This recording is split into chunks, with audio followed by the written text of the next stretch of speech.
Hola amigos, ya es 31 de julio, mañana es 1 de agosto, ya estamos a unas horas de la consulta popular y mi invitación es a que salgan a votar, a ejercer su derecho de opinar eh, en la consulta, porque muy a pesar de lo que diga la derecha, eh, de que son teatros y de que no sirve, muchas democracias mejor consolidadas que la nuestra hacen consultas públicas muy seguido. Paradójicamente, el lugar al que van a esconder nuestros recursos públicos que se roban, Suiza, es un país que hace muchas consultas públicas. Ya he citado el ejemplo de Francia, que hace consultas públicas hasta para los proyectos urbanos que va a abrir, parques, plazas, edificios públicos. Se les consulta a los franceses su opinión sobre lo que ellos creen que será el impacto de los proyectos, y en el jurado de qué proyecto se aprueba hay ciudadanos franceses. Eso es consulta, eso es consultarle a la gente. Y si se preguntan sobre esos temas, ¿por qué no habríamos de preguntar y además de dar nuestra opinión sobre leyes que nos van a afectar? Entonces yo creo que es importante salir a dar nuestra opinión, a emitir nuestro voto, porque hay muchas preguntas que los presidentes, los expresidentes neoliberales y antes nos deben contestar, y que nos deben muchas respuestas.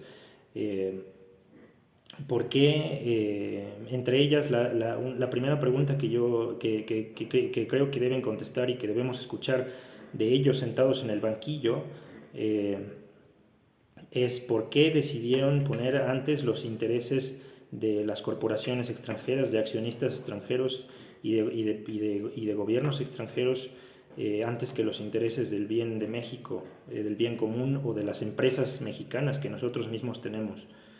Eh, ¿Por qué sabiendo y argumentando ellos que tienen la mejor experiencia gobernando, eh, eh,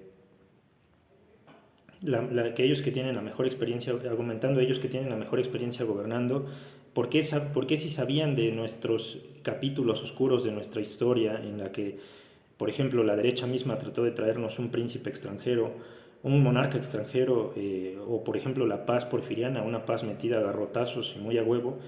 Esos ejemplos no acabaron bien, son capítulos oscuros en los que se sabe que cuando se le trata de imponer algo al pueblo de México, a la larga, tarde que temprano, nunca acaba bien. ¿Por qué, si ellos sabían de esos ejemplos, por qué insistieron en desmantelar lo público, en desmantelar las empresas mexicanas y favorecer a las extranjeras? Eh, eh, ¿Por qué decidieron aprobar leyes de las que nunca se nos consultó nada, que precarizaron al trabajador? En mi punto de vista, creo yo que el Estado efectivamente no puede hacerlo todo, no puede dedicarse a todo, pero hay dos cosas importantes que el Estado sí tiene que cuidar para que un país sea productivo, porque sin esas dos no puedes hacer nada, que es la salud y la educación. ¿Por qué precarizaron a sectores tan importantes como, por ejemplo, el sector de la salud y el sector de la educación? Porque ya intentaban vender, porque muy a pesar de los alegatos y berrinches de la derecha, quejándose por desabasto, los que provocaron ese desabasto y los que saquearon el sistema de salud pública fueron ellos. Incluso hay por ahí, debe haber una nota que pueden buscar y comprobar, en la que vinieron inversionistas extranjeros y intentaron vender el sistema de salud mexicano, o sea, privatizarlo, y de ver nada más los números rojos en los que estaba, no quisieron comprarlo. ¿Por qué se condenó a la precarización a sectores tan importantes, reitero, como los trabajadores de la salud eh, o los trabajadores de la educación? ¿Por qué tenemos que ver, por ejemplo, que un médico general atienda una farmacia del ahorro? Eso habla muy mal de cómo gestionamos nuestros recursos públicos, y de que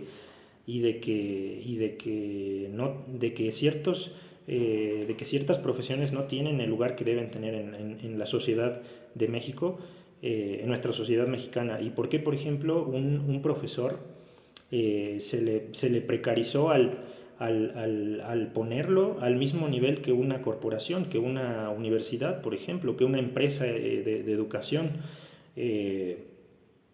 una empresa que tiene mayor poder económico, adquisitivo, y que le contrates a un profesor por outsourcing o por prestación de servicios profesionales, es una precarización de su trabajo, porque no, al profesor no se le debería de pagar solamente por la clase que da, se le debería de pagar por la calidad de la clase que da, y eso implica pagarle el tiempo que destina para preparar la clase que da.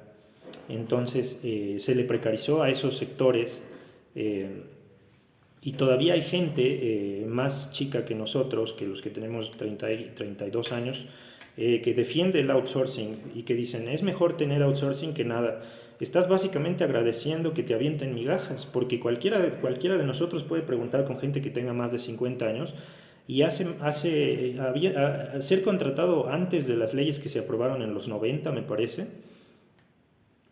Con media carrera tenías acceso a las comodidades que hoy no tiene alguien ni que tiene maestría. O sea, eso habla de que la meritocracia y el educacionismo que nos han intentado vender no funcionó, y que se precarizó a la clase media mexicana. Y no, ya nada más, ahorita nada más citamos el ejemplo de los profesores y de los médicos, eh, que ya no se les contrata bajo contratos que les den la posibilidad de crecer, y de ahorrar. Y nada más para citar algunos, hay muchos ejemplos de esos y que se pueden comprobar con cualquier persona más grande, nada más para saber qué beneficios daba antes el Estado, eh, al ser contratado, la diferencia de las prestaciones, por qué le dieron a las corporaciones tanta facilidad para casi casi desentenderse de cualquier problema que tuviera el trabajador, para que no hiciera la facilidad de despedirlo antes de que hiciera antigüedad. Eso es lo que se llama en los pueblos pues una chingadera, ¿no? Eso es lo que tienen que contestar primeramente. ¿Por qué decidieron precarizar? ¿Por qué decidieron poner el interés de inversionistas extranjeros antes que el nuestro, del pueblo de México? Segundo, tienen que contestar, tercero, perdón, tienen que contestar por qué, a pesar de tanto endeudamiento que ellos gritan y pregonan a los cuatro vientos que el endeudamiento es la base del crecimiento, cuestionable, porque ellos son comisionistas de todos esos endeudamientos. Siempre se desaparece algo de ese dinero, eh, y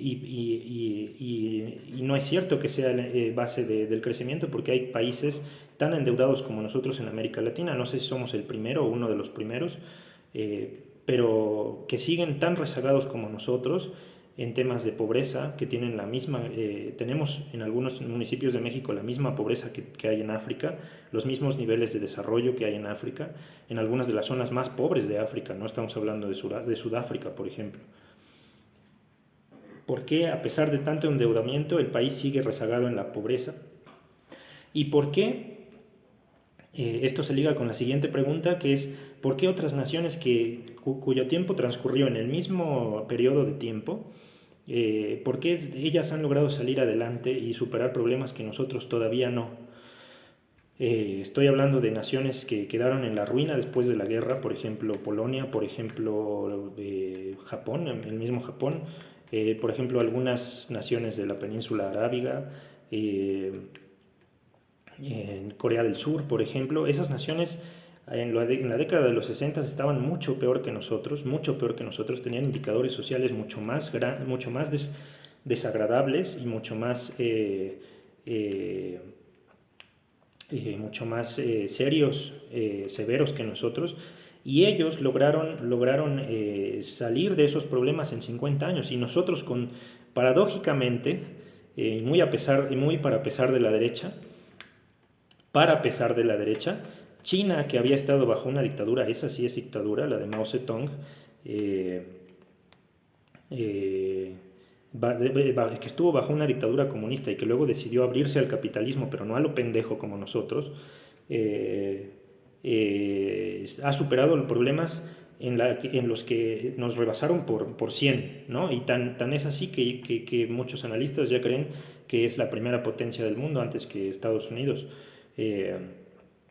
Ellos tienen trenes de alta velocidad, ellos desarrollan tecnología, no solo arman la que les envían como nosotros, y eso se debió a que ellos fueron más listos que nosotros, que ellos lo que hicieron fue transferencia de tecnología. Ellos aceptaban que en algunas partes de su territorio se instalaran fábricas extranjeras y decían la condición es que en cada equipo de trabajo tiene que haber un ingeniero chino y ese ingeniero chino tiene que saber hacer lo que tú vas a hacer.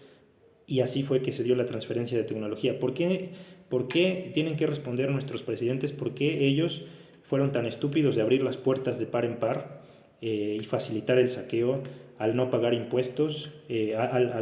Bueno, ni ellos pagan impuestos, este, pero les permitieron a las corporaciones no pagar impuestos, les permitieron a las corporaciones desentenderse de las prestaciones del trabajador, no entendieron que una clase media fuerte también es el motor económico de un país, que el poder adquisitivo de la clase media también es importante para poder, para permitirles que emprendan negocios, y también es el motor económico de un país, pero esta gente abrió las puertas de par en par al saqueo, concesionaron minas a lo estúpido, no les cobraban impuestos a las minas, háganme el chingado favor, ¿en qué país? Yo quisiera por ejemplo, bajo el mismo argumento de la libertad de mercado, una empresa en México quisiera explotar una mina en Europa o en Estados Unidos o en Canadá y no pagar impuestos, a ver qué tal se pone el asunto, si nos van a dejar. Eh, eh, ¿Por qué, por qué estas naciones han logrado salir? Paradójicamente, China, teniendo una dictadura comunista, empezó a abrirse al capitalismo en la segunda mitad de los 70 y en solo ese tiempo logró hacer lo que México no ha logrado hacer en sus 200 años de independencia. Eh, porque ellos tienen que contestar, ellos sentados en el banquillo de los acusados, tienen que contestar esas preguntas. Y yo creo que la respuesta no merece muchas vueltas. Yo creo que la razón es porque son traidores a la patria.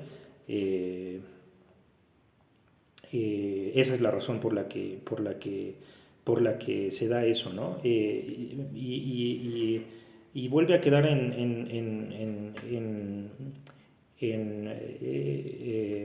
demostrado que son unos ignorantes de la historia mexicana, y que no saben ser oposición, porque incluso en las épocas más oscuras de nuestra historia, cuando la derecha trajo a Maximiliano con engaños, con boletas falsas, haciéndole creer boletas de votos falsas, haciéndole creer que el pueblo de México lo quería como gobernante, y que Juárez vio que era inminente la invasión francesa. Juárez llamó a los militares que estaban divididos, porque los militares estaban divididos entre conservadores y liberales, llamó a dejar de un lado las diferencias y a pelear en contra de los franceses. Y hubo al menos un ejemplo que yo sepa de un general, Manuel Doblado, originario de Guanajuato, que dijo: el presidente Juárez tiene razón, no tenemos por qué dejar que una potencia extranjera venga a decirnos y a regentearnos y a decirnos cómo tenemos que administrarnos, qué cosas tenemos que hacer, qué cosas no. Eso es patriotismo, y eso debería de aprenderlo de la derecha. Porque una cosa es ser opositor y otra cosa es ser traidor, y muchas de las acciones que está haciendo la derecha no son propias de un opositor, son propias de un traidor. Cuando quieres que todo fracase, no quieres sumar, sino quieres que todo fracase, eres un traidor a la patria, no estás en contra de las proposiciones del gobierno en turno, estás en contra de todo lo que pueda beneficiar a cualquier persona mientras no seas tú, entonces eres un traidor al pueblo. Y honestamente creo que esa es la razón por la que se les debe enjuiciar y deben estar sentados en el banquillo de los acusados y responder esas preguntas para todo el pueblo de México.